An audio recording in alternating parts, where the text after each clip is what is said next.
Hello and welcome to another D&D Stories. I'm your host, TheWriter, and this is the show where I sit here and regale you with all the tabletop gaming stories and remember when something cool happened. So we return once more to the adventures of the cleric of Tristilian, Helga Farfankeugar. And we have learned that the Red Mistress and her lever are going to be meeting at a tavern in the capital in Keswick. So, Orthic and Helga, I've got my notes here, so if you hear me scrabbling around. Orthic and Helga get Charlie, the pony, and they go straight for Keswick. If they lose track of this woman, it's not going to be good. So they cannot allow Ignis, the Fire Lord, to be brought into this world to just burninate the countryside. It's not going to be good. So, when they arrive in Keswick, remember, Helga was given that bar of platinum, so she immediately sells it, she gets the gold pieces, and when they arrive in Keswick, suddenly, the entire equipment manual is at our disposal because it's a great big coastal town, there's ships coming in, there's children playing in the streets, there's shops for pretty much any kind of magic or poison or blade or armor that you could possibly want. So Helga goes and buys several things. She gets a goblet, a bar wench outfit, some dimensional shackles, and 5 oils of Taggart. Now, an oil of Taggart is a contact poison. If you smear it on somebody's skin and they don't make their save, they immediately fall unconscious. It's like super chloroform. Chloroform takes like 5 minutes to take effect, but this is like instant unconsciousness. It's a great way to capture somebody. If you put it like on the tip of your arrow or on the flat of your hammer or whatever.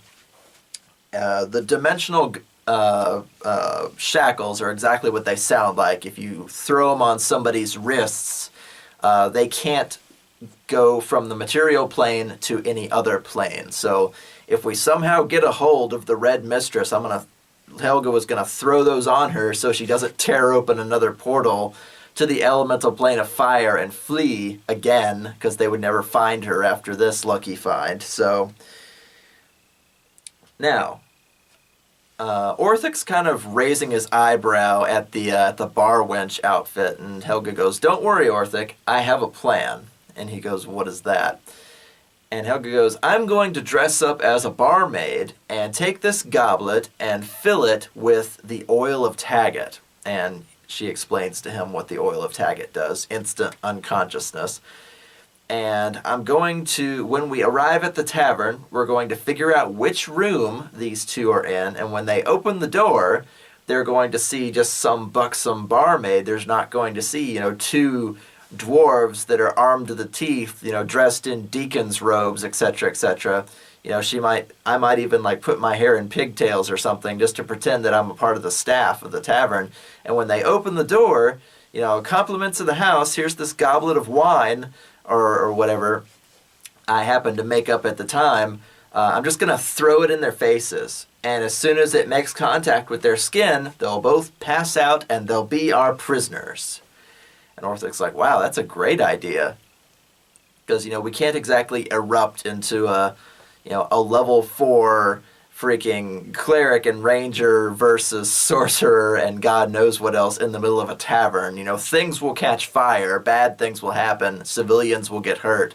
So if we can neutralize them without breaking out into a brawl in this crowded inn and tavern, that'd be all the better. So, it's a happy day for Orthic as they go off to one side and Helga changes into this bar wench outfit. It's got the plunging V-neck, it's got the little apron and the short skirt and everything you might expect it to be. Here, Orthic, take my deacon's robes. We're gonna take my backpack and everything else. And she takes out the oils of Taggart, and why did I buy 5 or 6 of them? Because in most versions of D&D, a potion bottle is like 1 inch deep, so it's like a shot glass. So I needed enough to fill the the goblet at least somewhat with like a couple of swallows. And not that I would make them drink this, but just enough to throw on them. And Helga gives one to Orthic and says, here, smear one of your crossbow bolts with this in case one of them tries to flee. He's like, all right. So he applies the poison to his crossbow bolt and leaves it on the weapon. So his first shot, if it pierces their skin, or touches their skin for that matter, they've got to roll against instant unconsciousness, which is, it's a very expensive poison, by the way. It's like 400 gold per dose, and Helga bought like 6 doses. And so she puts 4 of them into this goblet, and 1 she gives to Orthic, and she keeps 1 spare, just in case something wrong happens. And we go, okay, so we're going to go to this tavern. I've forgotten the name of it since then, so it's just going to be The Tavern in Keswick.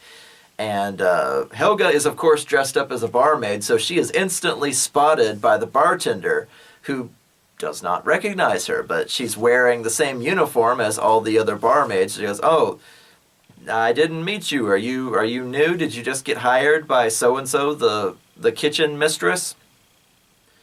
And Helga's kind of like caught in her own lie, and she's, an upright cleric who tries not to lie or tries not to kill people, et cetera, et cetera. So, she, completely unpracticed in lying, she goes, oh, I'm Ugly. She tries to say her name backwards, and it comes out as ugly. I'm Ugly. And he goes, oh, okay. Well, I'm going to go turn down some sheets. And he's like, yeah, you do that. Rooms 8, 9, and 10 are empty, so why don't you go tidy up in there and change the sheets and stuff. She's like, I'm on it. And so, once she's out of sight, out of earshot, going upstairs to where all the empty rooms are that can be rented out, she pulls out the mahogany goblet and puts the 4 oils of Taggart in there. It's like half full. And she holds it very carefully between her hands, because I think only assassins have like special abilities as far as like handling poisons. Otherwise, if you get it on you, you're fucked. But Orthic, of course, sneaks upstairs because he's a ranger and he can do that. And we look at all these doors and like, this is a rather large inn. There's like 20 rooms. Helga, how are we going to find these 2? And suppose her lover answers the door. How will we know that it's him? And, she's not like on the bed naked somewhere. If the Red Mistress doesn't answer the door, what do we do? And we're both kind of giggling because we found all of their sexually explicit letters and stuff like that. And we're like, don't worry, Orthic, I've got a plan for that too. And he's like, you're full of plans today. I go, I'm full of something. I'm just not quite sure yet. But remember when I used, detect magic on the culty daggers that the other cultists had, and they came up with conjuration magic? And he goes, yeah. He goes, well, detect magic can reach through X amount of feet of wood.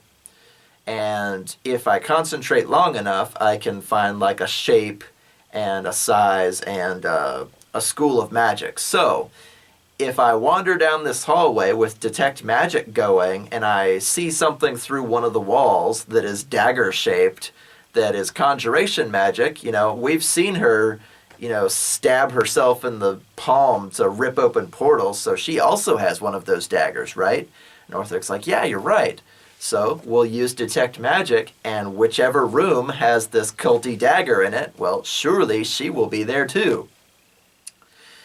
And he's like, what if we catch them in a compromising position? And I say, and Helga goes, all the better to throw this stuff on them, Orthic, all the better. So Helga leaves Orthic at like the top of the stairs. Is like, if one of them runs, just like shoot them in the leg or something, and they'll drop with the oil of Taggart. And Helga's got the goblet in one hand, and she puts her hand on her temple. Detect magic! There's nobody there. They are too late. The Red Mistress and her lover have come and gone. So that whole setup, the Oil of Taggett, the bar wench outfit, the fan service, was all for nothing. And Helga's like, Tristilian, damn it. And she wanders over to a window, and she opens the window, she looks down, she empties the goblet, it hits some poor rat that instantly goes limp in an alley somewhere, and she can't keep the goblet, it's had poison in it, so she throws that into a nearby bin. So there's 1,600 gold down the drain for a plan that was for naught.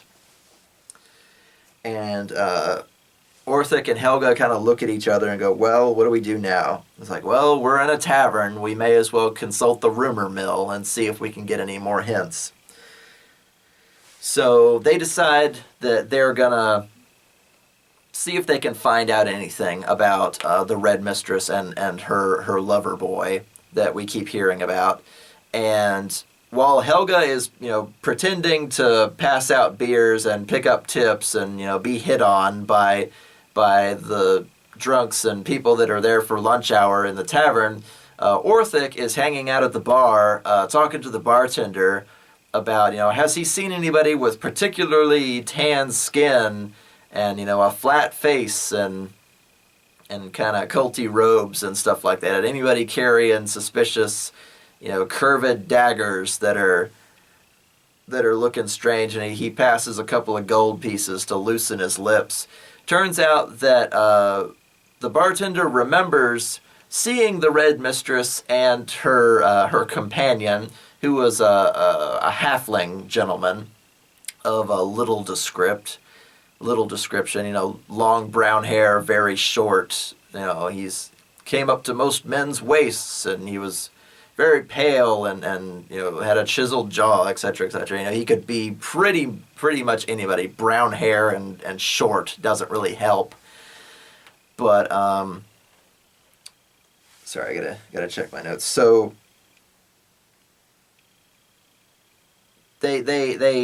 Orthic asks around for a little while. They learn next to nothing until they find out that the Red Mistress and her companion probably headed out for the slums, which is the rougher cloak and dagger part of town, to an unknown destination. But they met up at this tavern to have some fun for a while, and then they left the next day. So traveling by pony from Northway to Keswick took us too long, especially since the Red Mistress can just cut a hole in reality and instantly go to another dimension and then pop out wherever she wants to in Keswick. So she basically got a 2 or 3 day head start on us, and they've come and gone. So we pick up the next breadcrumb and we head out. And there's Orthic, we've been traveling for days. If they're still here in town, they're still here in town. But for now, let's stop and rest for a bit. And we go over to the Tristilian Cathedral, which is interesting because he's an agriculture god, and he's got this big Gothic cathedral in the middle of Keswick. But Keswick is surrounded by farmlands for hundreds of miles, so it kind of makes sense. And since Helga is a cleric, 4th level by now, she has what is called Shelter of the Faithful. And Shelter of the Faithful means that you can go into a church, a cathedral, a priest's cottage, etc., and ask for shelter, and they'll give it to you. It's basically a free inn, a free place to stay, to receive healing, to receive basic supplies like food and water, perhaps a horse if you're lucky.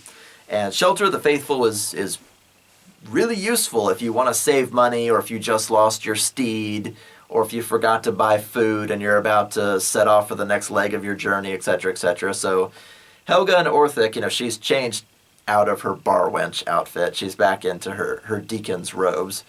They arrive at the cathedral, and it's fairly busy. It's not time for mass or anything, but there's guys blessing trinkets and bottling holy water. There's people taking care of horses, trimming the hedges. There's a fair number of people running around, keeping this cathedral pretty nice. There's a small scattering of people amongst the many, many pews in quiet contemplation, reading holy text. Some of them are praying. there's nobody up on the dais giving any sort of sermon, but there are enough, priests and priestesses wandering around, some monks talking and pointing over some old texts. It's busy, busy, busy here at the Church of Tristilian in the capital city. And they kind of pull a monk aside and say, I am Helga Farfankeugar of the Northway region. Can I get some bread and a bed and a place for Charlie, my pony, to be fed and stabled? And they go, yeah, sure, come on in. We've heard of your great faith and your constant diligence out among the farm fields. It must be a lonely existence for you out there. Please come, be among friends. Bring your companion with you. What's your name, sir? Orthic. Oh, are you of the Tristilian faith? And Orthic kind of has this flashback of being shot with a holy laser. And he goes, I think so. And he goes, well, thinking so is the first step to saying yes. So, welcome to the fold. Welcome to the Church of Tristilian. Do you have any injuries, anything we can see to? Come, eat with us, drink with us, that kind of thing. So they stay the night there. They get like separate like cells. Helga has a chance to kind of clean up. The road is long and the day is short, so they take baths. They do everything they've got to do on kind of like upkeep and make sure that they're not starving or thirsty or anything like that. The next day rolls around. And Helga realizes, after further examination, that the fire shard, the crystal that they got out of the Toil Waters cave, is glowing a little more brightly than before. And it glows more brightly when she is facing in a certain direction. Now, what direction is that? Towards the slums. And I go, oh, it's like the Zelda dungeon compass. It's pointing us to where we need to go. We can play hot and cold with it. And Helga kind of gathers up Orthic, and they kind of steel themselves. They get a couple of holy waters from the little bird bath thing that's to one side. I know so little about how churches work. I'm sorry. What is the name of the basin where you keep holy water? It's shaped like a bird bath. Anyway, they get a couple of vials of holy water. She makes sure she's got all of her clerical doodads on her belt and stuff like that. And Orthic's just kind of watching her do her thing. And when they finally leave the Cathedral of Tristilian, he kind of oh. Like he was just under a microscope the whole time and he knew it. So, without taking the crystal out too much, Helga figures out that they need to go towards the slums where the guys in the tavern said that the Red Mistress and her companion were. But this is going to help them find a particular building, because if they can get closer and closer and it glows brighter and brighter or hotter and hotter, they can narrow it down further. So it's late afternoon, early evening. They don't want to go there in broad daylight because, if you're carrying this giant magic crystal around, people are going to ask questions. So they go into the darker part of town during the darker part of the day. And, of course, they are set upon by a gang of 5 dwarves who are, cut purses, murderers, rapists, whatever you want to call them. A gang of 5 guys all at once. Catch them in an alleyway. It's like, your money or your life, and leave the woman behind too. Ah, ha, ha, ha. And Orthic and Helga kind of look at each other for a second and, kind of pull their weapons. And it's 5-on-2, so Helga's first move is thaumaturgy, where she tries to scare them away with glowing eyes and a loud voice. Only one of them runs away, but it's still 4-on-2. And in a tight space, it's quite a scuffle. So it doesn't take Orthic long to brain one of these guys with a mace, and Helga bashes one of these guys over the head with her hammer, and they are forced back into a wall just by sheer numbers. And one of them's got Helga by the throat, and they're punching Orthic in the face, just it's a gang, it's a jump. We got jumped. And finally, Helga makes the lucky crit and bashes one of them over the head, so he falls down. And Orthic manages the wrist-mounted crossbow, which was hidden under his sleeve. So his main crossbow, you can't reload a crossbow while you're in melee. It doesn't work like that. You'd get punched in the face. But he pulls back his sleeve and plants the wrist-mounted crossbow under somebody's chin and just like shoots him up through the mouth. And he just drops instantly. And seeing the other guys go down, the remainder run away, and Helga, leans down. She's still, again, never killed anybody. She uses Spare the Dying on the guy that she kind of pulped over the head to make sure he doesn't just have a brain aneurysm. And she was going to question them, are you part of some certain gang, or do you know where we can find somebody who looks like this? We're looking for the Red Mistress, etc., etc. But he is unconscious and has a big lump on his head. He's not going to die because she put Spare the Dying on him, but they can't get him to wake up, so they continue on after, downing a couple of health potions, and after hearing and seeing the scuffle, the rapscallions that are leaning out of the alleyways and kind of staring at them, don't dare mess with them because they saw magic, they saw the silver hammer, and Orthic's already busily reloading his wrist-mounted crossbow. He puts a new arrow in his regular crossbow. He doesn't want to use the one that's got the oil of Taggart on it. It's this shot is not meant for you. Are you sure? That kind of thing. So he takes the poisoned one off and puts a regular one in. And they play hot and cold for a while the shadows stir behind them but don't dare attack until they've narrowed it down to a house. And it's run down, all the windows are boarded up and busted in and stuff like that. They circle it a few times. It's in a rough and tumble neighborhood. There's graffiti, there's giant penises drawn on the walls and swear words and all kinds of just junk, filth all over the streets. This is the bad part of town. And Helga and Orthic kind of get up on their tippy toes and they lean and they look through the window.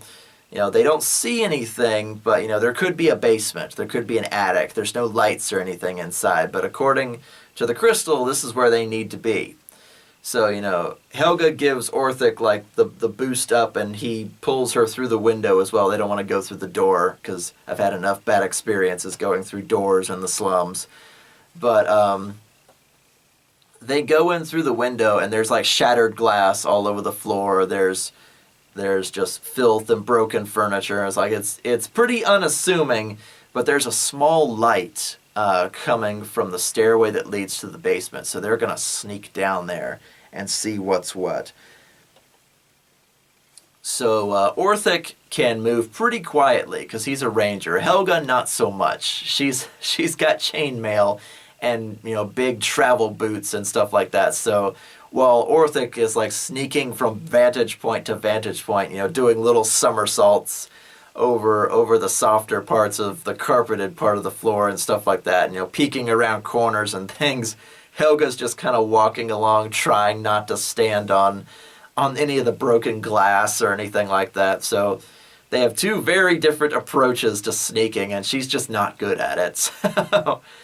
So they get to the top of the stairs and they kind of peer down, and they can hear frothing, bubbling sounds, and they can see a pretty strong light source down there, and they can hear somebody shuffling around. Whoever it was didn't hear them, so it looks like they're going to get the jump on whoever this is. And they go downstairs, and they see that the basement is all one room. And on one side, there's an alchemy table with just different things boiling and frothing and being measured and sitting on Bunsen burners, little clamps that are holding corks onto potions that are swirling with mist inside. And busily working amongst all this stuff, not noticing them, is a halfling guy who is, short, has brown hair that reaches his shoulders, and has, the cut and chiseled jaw. And based on what little description we've got, we're pretty sure that's the Red Mistress's companion.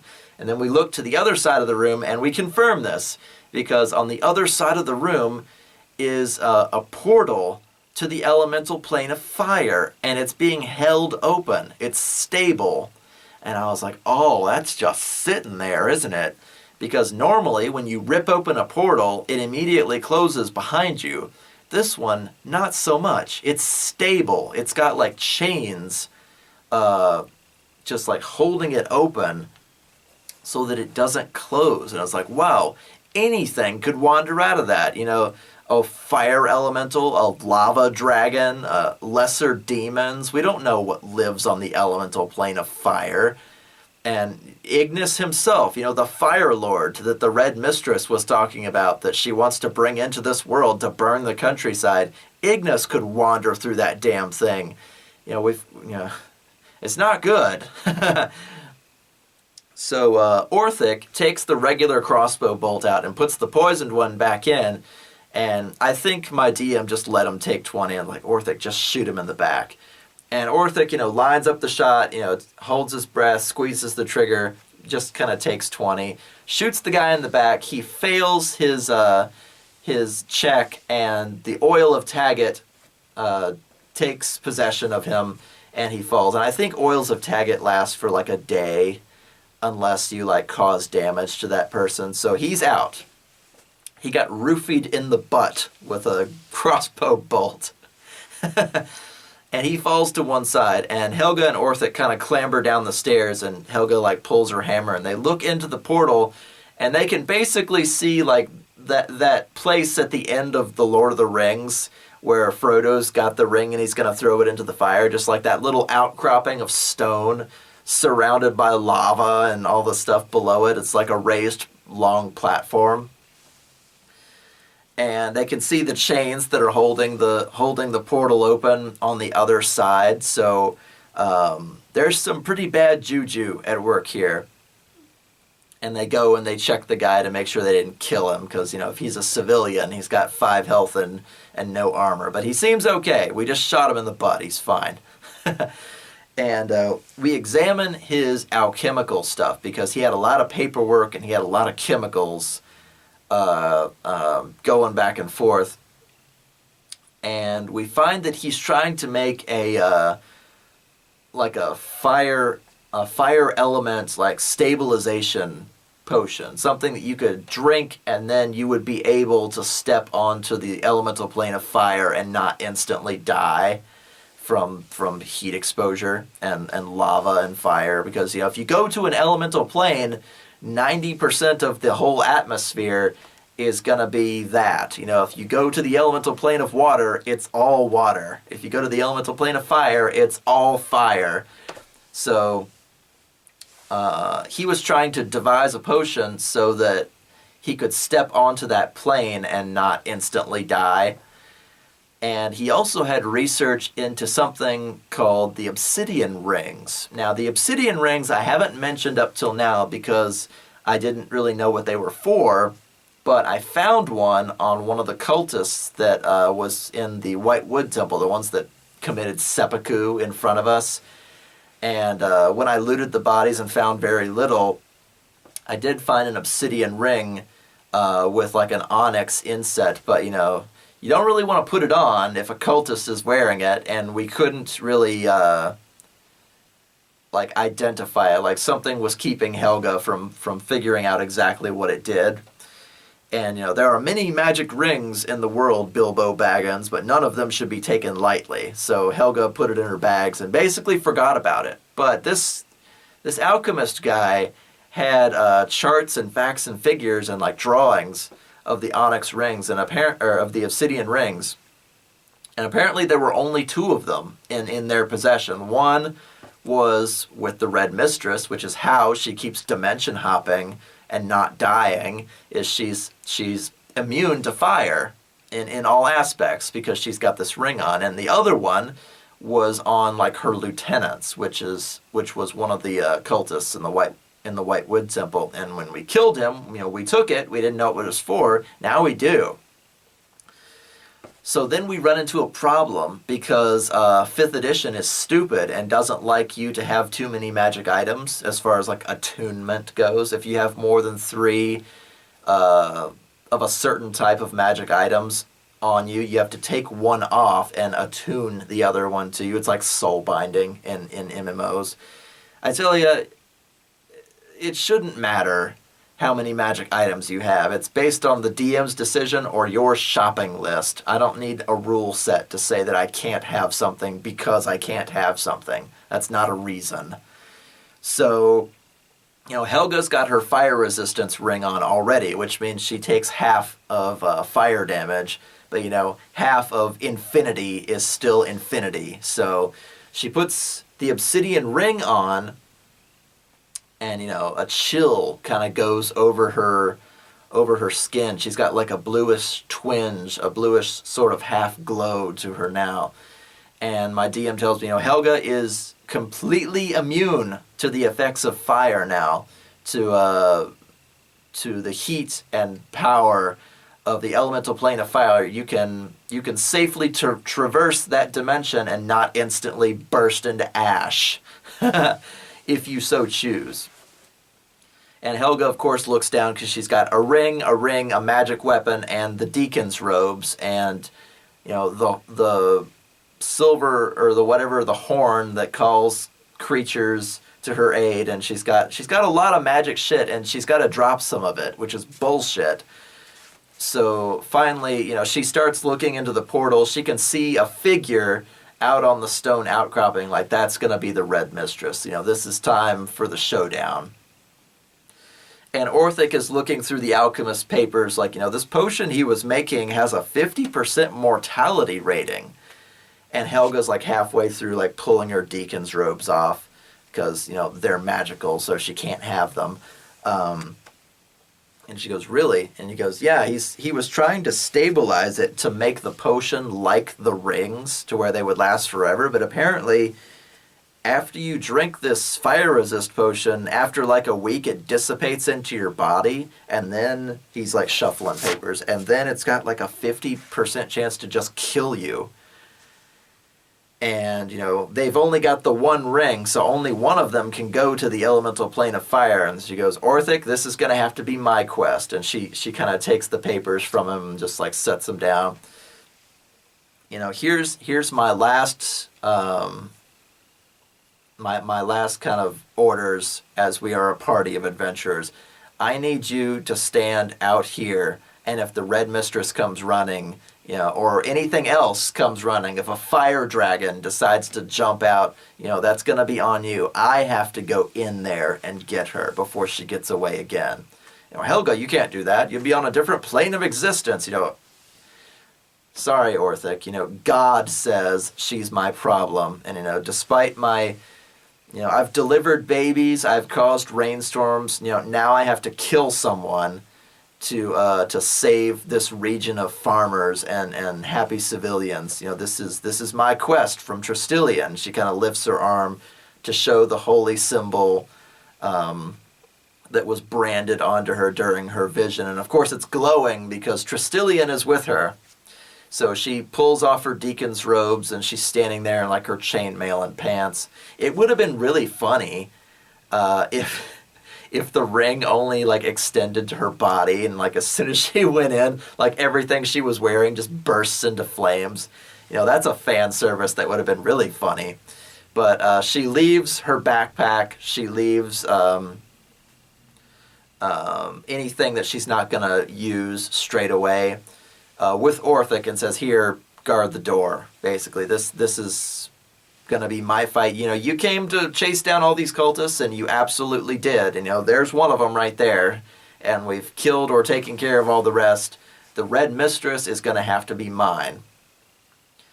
And she kind of like takes him by the shoulders, like, you have been a great friend. If I don't come back, make sure this idiot over here sees justice, before the sun rises next. Take him to a jail. Make sure his weird culty alchemy bullshit doesn't get to any other loose lips or wagging tongues or paper, for that matter. Make sure you burn all of his stuff. And it's like, Helga, you're gonna come back, right? And she goes, yeah, but just in case, I'm going to another dimension. I don't know if I have to kick the chains to close the portal and then tackle the Red Mistress into a pool of lava. I'm probably not going to come back. But, this is Helga's final stand against the Red Mistress, and she has to go it alone. So, she puts on the obsidian ring, like I said, takes off anything she doesn't need. She's got, like, holy water on her belt, and her weapon, her hammer and her shield, leaves everything else behind with Orthic and says, okay, here I go. Goodbye, Orthic! And she jumps through the portal, and apparently sound does not go through the portal because she doesn't hear him say, whatever to her back as she's going through, and she lands in the elemental plane of fire, and she kind of holds up the obsidian ring to make sure it's working, like it's not trembling or cracking like it's going to break. No, it holds. It instantly insulates her from the furious hellfire that is the elemental plane of fire. Now, it doesn't mean that she can't be burned. She's still gonna take fire damage if somebody shoves her face into a pool of lava, but just standing there isn't gonna make her burst into ash. So it's an atmospheric nullifier. So we got the obsidian ring and then the fire resist ring. So I'm feeling pretty good about myself. And of course, the Red Mistress is standing on the very edge of the rock, doing her fucking culty shit, waving her arms, bah, bah, bah, bah, bah, bah, talking with Ignis, the Fire Lord, who is like this molten shape that is up in the air like yellow smoke and fumes that are rising from the lava. In case you don't know, it's not a good idea to be near lava, not only because of the heat, because of all the fumes that you will be knocked out and then just fall in. So I'm glad we're up on this raised platform, because otherwise it would have been bad. And Helga decides that she's had enough of this culty bullshit and just kind of pulls her hammer, pulls her shield, doesn't introduce herself. There's no barbs to be traded right now. She pulls the last oil of Taggart, and remember, she got 5 or 6 of them, so she had one left, and she pours it onto her hammer. Maybe she'll get lucky, and she runs up behind the Red Mistress, and swings the hammer, gets a 5, misses her entirely. The DM says that your hammer is stopped by some sort of secondary force just above her skin, and the oil of Taggart just kind of out. Like if you dropped a gallon of water into lava, it would just kind of go and be gone. So it is scorched from your weapon, and a blast of heat kind of drives you back as the Red Mistress turns about, and you can see her eyes are aflame with possession. It looks like Ignis the Fire Lord was just getting ready to possess the Red Mistress and emerge back into the material plane. You've arrived just in time to stand between him and all of Keswick. And Helga's like, shit. And so she kind of hefts her +1 silver hammer, and she hefts her metal shield, which I'm glad I went back and made that distinction between games, because a wooden shield wouldn't have done me much good. Fire resist rings or no, wouldn't have done me much good. And it's like, you will not stop my emergence into the material plane. I am Ignis the Fire Lord, and the Red Mistress has done well. Now out of the way, you insect! And, she starts glowing and levitating into the air. I was like, oh, fuck me. Raising up my shield. It's like, roll initiative.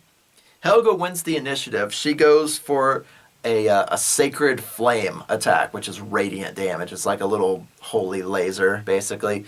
So I roll damage. It's like 2 damage. Pew! Like, what was that, a breeze? And the DM, it's like, just go again. It's like, Sacred Flame again. 1 damage. Pew! Ha ha ha! You are pathetic. Your god has no power here. Trestilian is of life and plants and dumb animals. I am Ignis the Fire Lord, and you will burst into flames and ash before me. And so this ghostly shape starts to appear like a shell around the Red Mistress as she kind of levitates up and out over the lava pit. And these long, fiery extremities come out on either side. She's basically serving as like the core of a greater entity. Like if you've ever seen like a gelatinous cube, it has like a nucleus, and if you stab the nucleus, it dies. It's like that, but with fire, so it's worse. And it grows these big, long arms and this big, giant claws out on either side. It's basically waist deep in the lava, and she's serving as like the focal point while this great Fire Lord, Fire Elemental, it wasn't really clear what Ignis was, forced his power into this woman's body to basically like use her like a finger puppet. Compacting magic into a vessel that was far too small to contain all of it. So little welts and bubbles start appearing on her skin as this battle begins to break out, and he like slams his fist down, and Helga's like raises her shield, and the sparks scream across it, and rocks fall from the great cavernous ceiling. She has to roll back out of the way. Runs up, tries to swing her hammer back and forth, but you're swinging a hammer at something made of fire. It doesn't do a lot of good. So they trade blows back and forth, but the Red Mistress is up and out of reach, while the outer shell that is Ignis basically beats her down for a while. Like, this was a very difficult boss fight, and ended up using the channel divinity a couple of times, or was it a couple times, or was it a potion? Anyway, the channel divinity, it's your level times 5 in health, plus potions, plus all this stuff. I think Helga took like around 50 damage, an absorbent amount of damage for a level 4 boss fight. And all the while, the Red Mistress herself is kind of like flaking, like her cheeks. You can see her teeth through her cheeks, and you can see the fire, down the back of her throat and in her eyes. Like, her body can't take the fury and force that is Ignis the Fire Lord. He was probably supposed to like possess her body and then go through the portal and then be like vomited out to catch fire to whatever he wanted and be that, but he took control of her body, and he can't get past Helga into the portal, so she's burning up. She's kindling right now. She was only meant to be a temporary shell, not like a permanent vessel. She's not a crucible. She's, a wooden goblet. She can only hold it for so long, and Helga is standing stubborn between her and Keswick. So eventually, he gets down to, X amount of health. He goes, "You will not keep me from destroying Keswick and the surrounding regions. All will burn before Ignis the Fire Lord." And he makes like this sweeping gesture, and a pair of like giant like lava cobras come up out of the lakes of lava around them to join the fray. And it's like, God, this is way more than I thought it was going to be. This is escalating a lot more quickly. So Helga reaches into her belt, and she like smashes a vial of holy water onto her chest for protection. Yeah, protection from evil, which gives everybody a disadvantage when attacking you if they're evil. So they have to roll 2 d20s and then take the lower number. And Helga's AC was like 18, so she was hard to hit to begin with, and now they have a half chance to not hit her anyway. So it's 3-on-1 while Helga's dodging like sprays of lava coming up over the path, plus rocks falling down, plus Ignis, plus 2 fire cobras. It's pandemonium while this one cleric stands between Keswick and oblivion. And I glance down at my spells, because this is going to spiral out of control. Just like sheer number of attacks. 3-on-1 is never good. So I glance down at my spell list, and Helga suddenly remembers that she knows the create or destroy water spell. And among that is, create or destroy I think it was like 40 gallons. 40 gallons of water, or cause a deluging rainstorm over like a 30 by 30 area. If you remember old Crowley's herb garden, she made it rain over that. And, you know, she's delivered babies. She's watered crops with rainstorms. That's one of the folk hero things that Helga can do. Oh, she started a rainstorm on the elemental plane of fire. Just Ignis says, "Oh, what treachery is this?" And, you know, I think create and destroy water is like a first level spell, so she can do it like 4 or 5 times. Just kept dropping water on him, and since it was 40 gallons, I think my DM called it like a 4d6, just an obscene amount of damage, but it's water on fire, on a creature made of fire, and the cobras take off. They run. They don't like being in a rainstorm that's deluging this hard. You know, Helga, bringer of life and waterer of crops, is beating down a fire lord and is like slowly backing her into the portal. Can't let him get out, though. It's like after X amount of time, Ignis tries to make a break for it because, you know, his vessel is coming apart. Like one of the Red Mistress's legs just kind of falls off. It's like he doesn't have a lot of time because he needs a willing vessel to hop dimensions.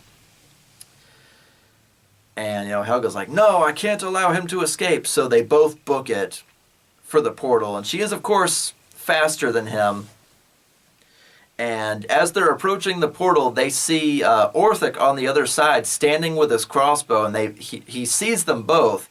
And he runs to the alchemy table. And I'm like, oh, shit, I forgot to throw that potion on the ground. He takes the fire resistance potion and he downs it, and he jumps into the elemental plane of fire, shoots the crossbow right into the mistress's head, and sends her scratching, just buries her, skids like tires across the ground, and Ignis the Fire Lord bursts from her eyes and mouth and back into the lake of lava from whence he came. And she's like, "Orthic, we have to go, come on!" And Helga swings her silver warhammer to knock one of the chains off the portal. They leave the body behind, like she's char and ash now. She breaks one of the chains and they leap back through the portal, and it just kind of goes, and it closes behind them forever. So Ignis was not slain, but his vessel was destroyed, so he can no longer come to this mortal coil without getting more cultists. And since we killed all the cultists, well, he's got to start back from square one, and that'd be another battle for another day. But for now, Helga and Orthic kind of just like lay sprawled out on the basement floor. The alchemist is still unconscious by the table. And the portal's gone. They're just like laying there in silence, like, well, that happened. Helga's like steaming from all the fire damage she took. She kind of opens up one of her holy waters and just kind of like pours it on her head so she feels better. And they kind of sit up. They get a better handle on themselves. They take health potions. You know, the battle has come to an end at last, and the tongues of flame cult has been eradicated. So Orthic's mission is done. Now, we skip forward 1 week. We take the alchemist to, you know, the Cathedral of Tristilian, and we explain everything, and he gets handed off to the city guard, and rightfully so, without paper or quill to write down his evil, and no one else around to tell his nefarious secrets to live out his days in a dungeon or to seek a chopping block, whichever one comes first. And Helga and Orthic are allow themselves time to rest, but there's still the ticking time bomb that is in Orthic's stomach because he took that experimental potion that was to kill him in a week, and we roll the dice, and it doesn't kill him. I was like, okay, whew. You know, he took a fire resist potion, and so he shits like Taco Bell butthole for a week, and he just feels gnarly while this stuff is churning in his stomach. But his body manages to fight the volatile potions, out of his system. There's enough vomiting going on there. It's like there's not a lot of cure spells that'll help with experimental alchemy without cleaning out his stomach and cleaning out his system in the process. So there were scorch marks in the outhouse. It was pretty bad. But then they both knew after days of rest and Helga wrote down an account of everything that had happened for the Cathedral of Tristilian. Her brand stopped glowing, etc., etc. She got her deacon's robes back, and they turned in the obsidian ring to be put away in a vault somewhere, should it ever be needed by another hero. And the time had kind of come for them to part ways. Now, there were kind of two ways this could have gone. As either Orthic could have stayed with Helga after he went back over the mountains of Morhal to report that the flames of Tungild had been eradicated. Helga goes back to Northway. And Orthic kind of moves in on Helga a little bit. Like they've been traveling together, they've had adventures, they've basically killed for each other, etc., etc. He met God because of her and stuff like that. And it's like he's got romantic intent. And Helga's like, well, she's known him for 2 weeks, and she's seen him get blackout drunk twice and get a blowjob from a barmaid and just, kill people for money. Like, Orthic's style of life is blood and money. And Helga's style of life is water and life. So, opposites attract, but, if he wants to continue his basically bounty hunter ways, it's not going to be much compatibility. So they just kind of, I could tell my DM wanted them to kind of get them together, but, given the timeline, he wasn't very good, like, husband material.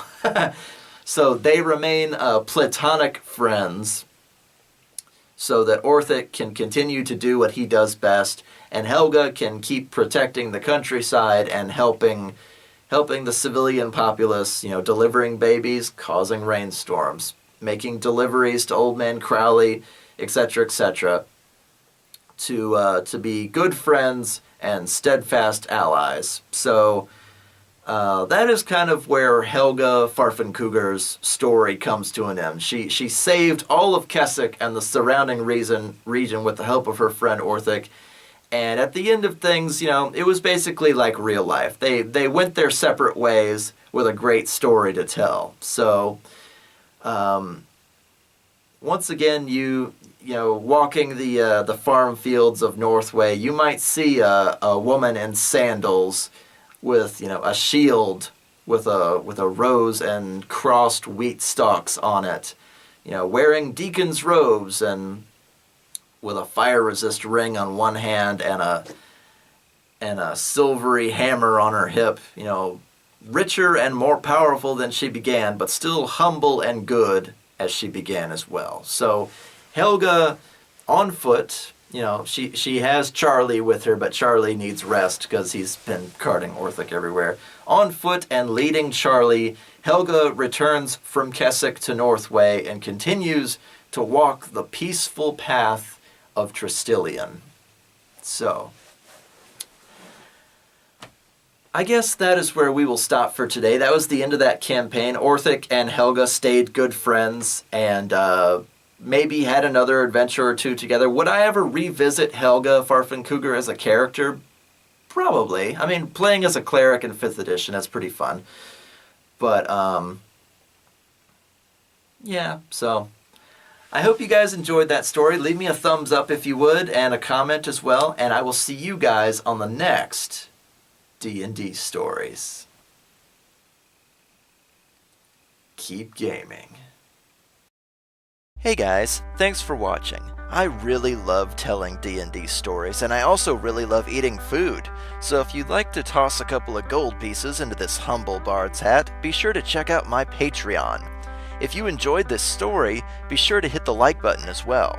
And if you'd like access to maps, character art, and channel updates too, check out the D&D Stories Facebook.